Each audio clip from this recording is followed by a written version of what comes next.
નમસ્કાર મિત્રો, સ્વાગત છે તમારું મારી યુટ્યુબ ચેનલ ઓફિશિયલ માહિતીમાં।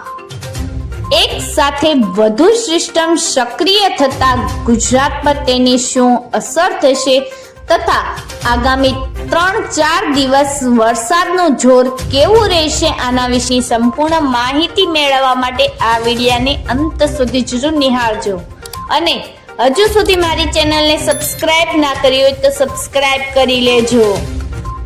મિત્રો, આજે સવારથી જ રાજ્યમાં વરસાદી માહોલ જામ્યો છે।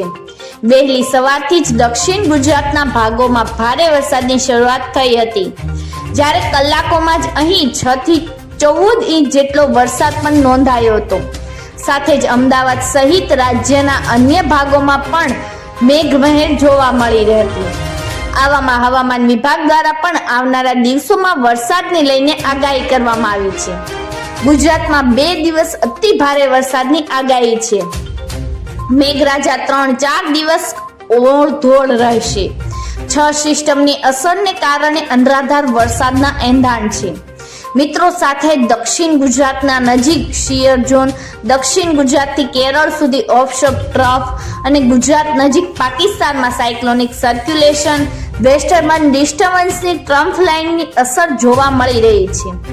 ઉપરાંત આ 2 પરિબળોની પણ અસર જોવા મળી શકે છે। ગુજરાતની નજીક ચોમાસાની ધરી અને બંગાળની ખાડીનું લો પ્રેશર, આ 2 પરિબળોની અસર હવે શરૂ થશે, જ્યારે બાકીના 4 પરિબળોની અસર અત્યારે થઈ રહી છે।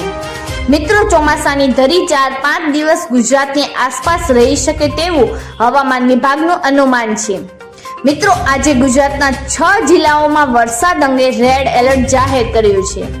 આજે છોટાઉદેપુર, ભરૂચ, નર્મદા, સુરત, નવસારી, વલસાડ, દમણ અને દાદરાનગર હવેલીમાં રેડ એલર્ટ સાથે ભારેથી અતિ ભારે વરસાદ થઈ શકે છે।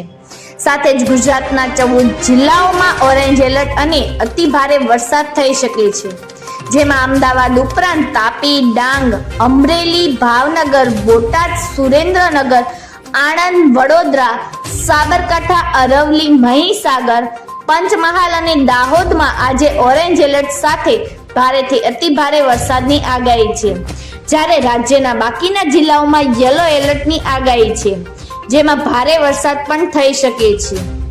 મિત્રો, આવી જ વધુ માહિતી મેળવતી રહેવા માટે મારી ચેનલ સાથે જોડાયેલા રહેજો।